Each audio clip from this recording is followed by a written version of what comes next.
Bonjour les amis, j'ai une belle histoire pour vous aujourd'hui. C'est l'histoire de Monsieur et Madame et les pirates. Alors voilà la belle histoire. Il y a plein de personnages aujourd'hui dans cette belle histoire. Monsieur Heureux et ses amis voguaient joyeusement sur l'océan à bord du bateau de Monsieur Heureux. « Ça, c'est la belle vie !» s'écria Madame Bonheur. Madame Bonheur, elle faisait partie de l'aventure. Elle était vraiment contente de faire cette belle excursion-là avec Monsieur Heureux sur son bateau. Soudain, une ombre passa au-dessus du bateau. Au début, Monsieur Heureux pensa qu'il s'agissait d'un nuage. Mais lorsqu'il observa les alentours, il remarqua qu'un autre navire les suivait. Regardez l'ombre. C'était un navire. Qu'est-ce que ça va être? C'était un bateau immense, avec des canons qui sortaient des hublots et un drapeau à tête de mort battant l'air au sommet du mât. Oh, Madame Tête en l'air a dit « Oh, ça doit être des fermiers. » Elle était quand même effrayée. Ce n'était pas du tout des fermiers, c'était bien pire. C'étaient des pirates et elle avait bien raison d'avoir peur. Le capitaine n'était autre que l'infâme Barbe Jaune, le corsaire le plus cruel de tous les corsaires. Alors regardez-moi ce bateau de pirates. Monsieur Heureux et ses amis furent bientôt obligés de monter sur le bateau du très méchant Barbe Jaune. « Vous avez le choix, rejoignez mon équipage ou marchez sur la planche. » Oh là là, personne ne voulait tomber à l'eau. Regardez-moi les pirates qui les font prisonniers. Que va-t-il se passer? Tous les monsieur et madame décidèrent de devenir pirates, sauf Monsieur Incroyable. Monsieur Incroyable dit « Moi, je vais marcher sur la planche. » Alors l'équipage ont dit « Oh, super, ils ont hâte de voir ça. » Et la planche, c'était au bout du navire. Mais c'était dangereux de tomber à l'eau, sauf que Monsieur Incroyable, il est tellement incroyable. Il fait des choses vraiment spéciales.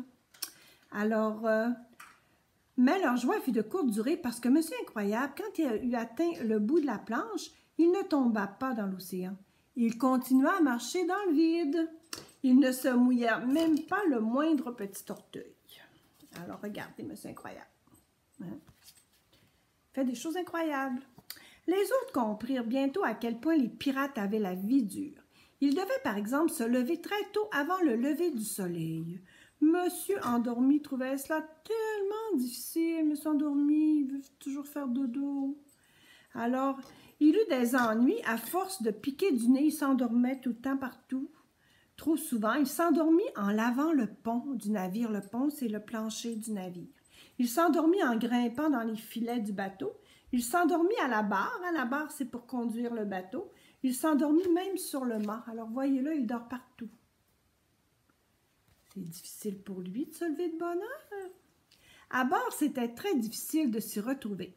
Tout portait un nom différent. La cuisine, ça s'appelait la galère.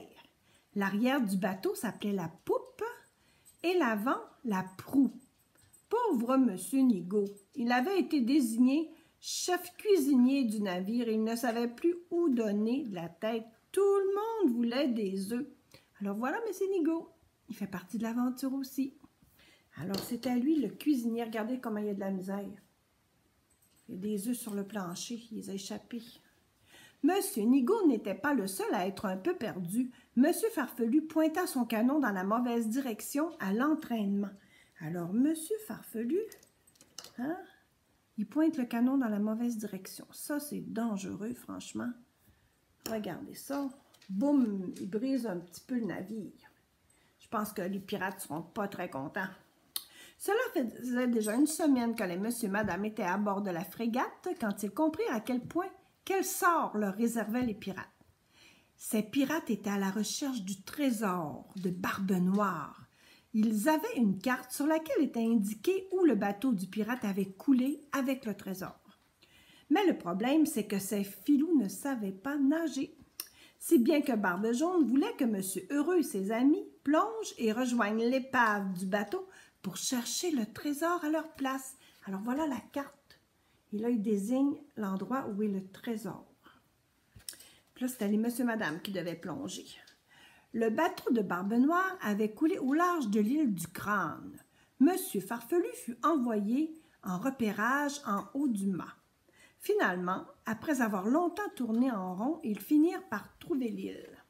Alors voilà, l'île est là, puis ils vont trouver le trésor dans l'océan. Monsieur Heureux et ses amis durent enfiler des combinaisons de plongée, puis ils furent envoyés dans l'eau. Ils aperçurent bientôt l'épave, mais elle était infestée de requins. Comment allaient-ils faire pour trouver le trésor? Regardez ça. Il y avait des requins, c'était peurant, ça. Soudain, l'eau devint toute rose. Parce que ça, c'est Monsieur Incroyable qui va faire ça. Incroyable, pas si incroyable que ça pour Monsieur Incroyable. Alors les requins, quand ils ont vu que l'eau était toute rose, ils étaient tellement surpris qu'ils s'enfuirent à toute vitesse. Alors les requins s'enfuient, donc ils vont pouvoir retrouver le trésor. Les requins étaient tous partis, mais les problèmes ne faisaient que commencer. Monsieur Heureux grimpa dans l'épave et trouva aussitôt le trésor.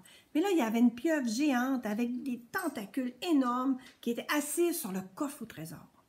Heureusement, en moins d'une seconde, Monsieur Chatouille, notre beau Monsieur Chatouille, qui avait les bras aussi longs que les tentacules géants de la pieuvre, se chargea de faire des nœuds avec les tentacules de la pieuvre. Donc, la pieuvre ne pouvait plus bouger. Ils purent récupérer le trésor. Regardez notre pieuvre qui a des nœuds dans ses tentacules. Une fois qu'ils eurent remonté le coffre jusqu'à la rive, M. Étourdi fut à son tour chargé de creuser un trou pour le mettre en lieu sûr. Monsieur Étourdi, est-ce que c'est une bonne idée de confier une tâche à Monsieur Étourdi? Nous allons bien voir ce qui va arriver. Pendant ce temps, les pirates faisaient une petite sieste en attendant que Monsieur Étourdi ait terminé. « C'est fait », annonça Monsieur Étourdi en réveillant Barbe Jaune. « Parfait. Où avez-vous caché le trésor? » demanda le capitaine. Monsieur Étourdi regarda Barbe Jaune puis il regarda la plage. « Je ne sais plus. » Oh, le capitaine était tellement fâché. Alors là, on voit tous les pirates qui sont en train de creuser partout pour essayer de trouver le trésor. Ils l'avaient découvert et sont allés chercher dans l'océan. Mais Monsieur Étourdi, il l'a caché. Il a creusé un trou, mais il ne sait plus quel trou. Il ne sait plus quel endroit. Mais les pirates devinrent encore plus furieux lorsqu'ils s'aperçurent que Monsieur Heureux et ses amis avaient pris la barque de sauvetage pendant qu'ils creusaient pour retrouver le trésor. Le capitaine Barbe Jaune et les pirates furent ainsi abandonnés sur l'île du Crâne. Alors voilà nos amis, monsieur, madame, qui se sauvent. Ils vont aller retrouver leur bateau, j'imagine. Et les pirates sont prisonniers de l'île du Crâne. Les monsieur, madame rejoignent la frégate des pirates. Finalement, ils ont pris le bateau de croisière des pirates et poursuivent agréablement leur croisière. Pour le capitaine heureux, hip hip hip, hurrah! Crièrent-ils tous en chœur. Pour le fermier heureux, hip hip hip, hurrah! Dit madame Tête en l'air. Et voilà, c'était la belle histoire des monsieur, madame et leur aventure avec les pirates. Est-ce que c'est une belle histoire? On est très content que les monsieur, madame aient réussi à se sauver, puis qu'il ait laissé les méchants pirates sur l'île au crâne. Alors voilà les amis, c'était la belle histoire d'aujourd'hui. Je vous dis bonne journée si vous écoutez mon histoire pendant la journée. Bonne nuit si c'est avant le dodo. Et plein de bisous. Bye bye les amis.